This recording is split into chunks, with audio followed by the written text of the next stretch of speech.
Hey everybody.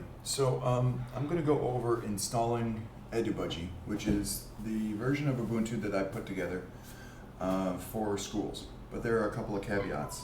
First off, you'll probably hear my annoying cat. Secondly, if you're seeing this from my website, then hi Mom. And if you're seeing it from YouTube, this probably won't make sense unless you look at the EdUBudgie sort of intro video that I'm going to make after this, but we'll probably put on before this. I'm not sure. There's some other things though too. First off, if you're not familiar with Ubuntu or installing Ubuntu, it installs just like it installs a lot like Windows, not just like Windows. EdUBudgie is just like Ubuntu. What you see here applies to Ubuntu. I've used the same installer. Next thing, you'll have to put the installer onto a flash drive, but there's a certain way of doing that. You'll have to use a program such as, what are they? There's a couple of different programs. The one that I use is called Rufus, R-U-F-U-S. It's used for making bootable flash drives that you can boot your computer off of. You'll also have to set the computer to be bootable in the computer BIOS. Next thing, I would recommend, if you've never messed around with this type of stuff, you should install it onto a clean hard drive that you're not using. In other words, if you have a desktop, have 2 hard drives in there, take the one with your Windows installation and unplug it completely after turning off the computer, plug in this one and install it here. If it's a laptop, completely take out the hard drive and put in a new fresh one that you bought from the store. The reason is, if you mess something up when we get to that section of the installation, you can ruin your entire Windows partition, the entire Windows installation, and that's not my problem, it's yours. If you don't know what you're doing, you might want help from an IT person. If it's an old computer, if it's got a version of Windows that you don't use, that you don't care about, if all your documents are already saved somewhere else, you can either install this alongside of Windows or completely overwrite it. I wouldn't recommend anything advanced like that though, unless you know what you're doing. That's it, because you can easily risk ruining stuff, breaking stuff, losing files, losing programs, all of that. So that's your sort of fair warning. The next thing is, you see, I'm not actually installing it on this computer. This computer runs Windows. You can see it down here, right? I'm installing it in a virtual machine. I'm using VirtualBox, this neat little program. Because I don't have a capture card, I can't install it onto an actual laptop or desktop or whatever and show it to you easily without using a crappy cell phone camera thing, and I'm not putting anybody through that. This is, the installation is the same, and where it's not the same, I'll mention it to you, or I'll try to remember. Basically, the hard drive name will be a little bit different. But this acts like it's going onto a regular computer, or as close as you can. This is useful for people who want to try out software, or want to sandbox software, or want to install something that they're then able to delete afterwards. And that's probably what I'll do with this. I already know what EdUBudgie is because I made it. I've got a version of Ubuntu on a couple of different computers, various versions of Ubuntu. And I will use EdUBudgie for school whenever I can. Unfortunately, my school uses Windows, and so I'm kind of stuck with that for a lot of the stuff that I do. But running it in a virtual machine allows you to test it, to try it out. And as long as you do things correctly, you're not going to break the machine that you have. And you don't have to install it directly onto the hard drive, onto bare metal, but there are some downsides. So running it on a virtual machine, it'll be a little bit slower.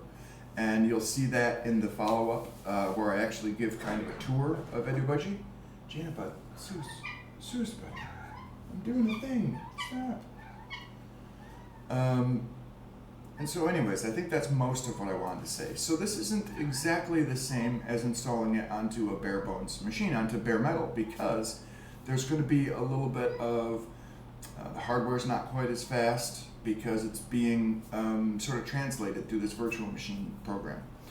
Also, when we get to the end, I'm not going to make you sit here and watch it as it finishes the installation And I don't really think that there's any need to do like a quick fast motion thing through it either. This version of Ubuntu, EdUBudgie, the ISO is about 6 gigabytes. I can link to my webpage in the video. For people watching it on YouTube, I can link to it below. It's 6 gigabytes, whereas a normal version of Ubuntu is only about 2. A little less, a little more. The reason is this has a bunch of programs made specifically for education, and you'll see that in the other video. And because of that, it takes much longer to install. The concept behind it is once it is installed and once you've logged in, you're up and running and ready to go, and hopefully ready to go and be educated or give an education, or depending on your role, if you're a student or a teacher, whatever. So it's large. That's the thing. Think of it like this. When you install a fresh copy of just Windows, it takes up, I think, something like 24 or 26 gigabytes of space. This will be less than that. The difference is when you install a fresh copy of Windows, you then have to install all of your programs afterwards. So like if you had Windows plus Office on 32 gigabyte hard drive, that's it. You have basically no space left. Maybe a few 100 megabytes for photos or documents or whatever. This entire installation should only take up somewhere around 15 to 20 gigabytes. And then you'll have that remaining space for whatever else you want to do. And this includes all of the applications that I feel are necessary for a high school student, or maybe the first year or two of university, for a student of that age to be successful. So that's kind of the idea here. Smaller than Windows, still has the functionality of Windows, doesn't do gaming, but this isn't made for gamers, it's made for students and teachers.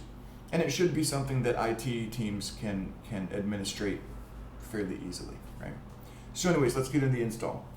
Once you've got that flash drive and EdUBudgie is copied onto it, using a program like Rufus, because it's not exactly copying, it's I forget the term offhand, but put onto the drive. And you plugged it into your computer, you set the computer to boot off of that USB drive, and you've got a fresh, clean hard drive in there. You power it up. After a couple of minutes of it going through its sort of power on cycle and whatever, and loading, you'll get to this screen. You can actually try EdUBudgie. This works on most machines. It works a little bit better with newer EFI BIOSes, but with older traditional BIOSes it'll work as well. And that lets you run the operating system off of a flash drive. But it's going to be slow, and you can't save anything to it.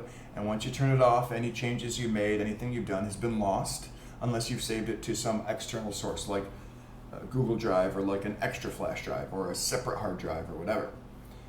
That's neat, but it doesn't really show the true power of running Ubuntu or EdUBudgie, because you're not getting the full experience. We're going to install it, again in a virtual machine, but we're going to install it. So let's jump to install EdUBudgie. It's going to take a few seconds, sometimes up to a minute or two, to load each screen. Sorry, that's a bummer. Now, if you don't have, if you have a laptop and it's showing the Wi-Fi icon up here, but it's not connected, you can click that icon and you can choose to connect to your Wi-Fi. And I would recommend doing that. What I have here, you see, is a wired connection because, well, I'm in a virtual machine, but I'm on a desktop. I can actually turn that off if I want to, but having Wi-Fi or hardwire connected makes it a little bit nice in that while it's installing, it will be downloading updates as well. So that when you go to apply those updates, when you first boot it up, it's a little bit quicker. You don't have to have that, but it's nice. So I would recommend signing into Wi-Fi here. Other than that, you can see I've got it set up for English, which you can change here in the keyboard layout. I'm going to stick with English and just do continue. Again, this is exactly the same as Ubuntu and lots of Ubuntu derivatives. I think Zorin OS is the same, Linux Mint. So this should be familiar for anyone who knows Ubuntu, and if not, this is kind of a primer for it anyways. Now here, with normal installation, basically this installs everything that I've put into this distribution. If you choose minimal, you get a little more than just web browser and basic utilities. You get some of the extra stuff for education, but not the full amount that you would get with a normal install. Normal install, again, is going to take somewhere between 15 and 20 gigabytes of space. Minimal install, I believe, is below 16 gigabytes, but I'm not sure. Where that matters is with Chromebooks. If you've got a Chromebook that is 32 gigabytes, you'll be fine. If you've got a Chromebook with less than 32 gigabytes of space, I would recommend upgrading that hard drive if you can to 32 or more. More is always better. 16 gigs might install, it might not, but you'll definitely have to choose minimal installation and give it a shot, okay? Second to that, you can see download updates while installing EdUBudgie, save time after installation. I would keep that checked, as you see here. What that will do is exactly what it says, and it does make the installation take a bit longer, but it's not prohibitively long. Next thing is I would check this third-party software for graphics and Wi-Fi hardware and media formats. This is some codecs and some drivers that will make your initial, your first run a little bit easier and quicker and with less messing around to get things working. Linux in general, Ubuntu specifically, are both really quite good at having device drivers that are ready to go right from the start, if you check this. If you don't check it, it'll still have older hardware and some newer stuff that's very common. I would check it just to be on the safe side. I don't think I've ever run into a situation where checking that caused a problem. Let me put it that way. So it's probably a little bit safer to check that. Another thing, if your Wi-Fi does not work right now, but you have Wi-Fi in a laptop, let's say, check that. And I believe your Wi-Fi might work afterwards. If you have a Wi-Fi card in a laptop and it's not working, but you also are able to plug in with a wire, check that definitely and plug in with the wire so you at least have internet. And then after the first boot, check and see if your Wi-Fi works, and oftentimes it will. Next thing, see, this is where it takes a couple of seconds because I think right now it's checking your hardware. This is where you can get into trouble. If you don't know what you're doing, be careful. For me, it shows just erase disk and install EdUBudgie. If Windows were on here, there would be a couple of other possible options. It might say, for instance, resize the Windows partition and install Linux in the free space. That's one of the options. There are advanced features like ZFS, which, again, if you don't know, don't use it. Don't get into something that you're unaware of. If you're installing this on a clean, fresh drive, though, you'll have these two. Just do erase disk and install EdUBudgie. Certainly, there are other things that you can choose to do, but I don't recommend it. Again, unless you know what you're talking about. Now it's going to double check. Do you want to write the changes to disk? And you see here it shows SDA, and then partition 1 and partition 5. If you've got more than one disk, this might show as SDB. If you've got something other than SATA disks, like if you have older IDE disks, I think it shows as HDA. If you're installing this on a Chromebook, those oftentimes will use eMMC flash, and it will say something like, it's a longer name, MMC blah blah blah. If it's going to be a device that only has Linux on it, then don't worry about it, as long as you're okay with deleting all of the rest of the stuff that's on there, because that's the big thing. This is going to delete whatever's on that disk. If you're not sure, you might want to back out now, because as soon as I click continue, it's going to delete whatever's on that disk. For me, again, it's a virtual machine, it doesn't matter, it's not going to hurt anything. For you, it might. I don't take any responsibility if you don't know what you're doing, and you can always email me and ask me, or write down in the YouTube comments and I can try to help you out.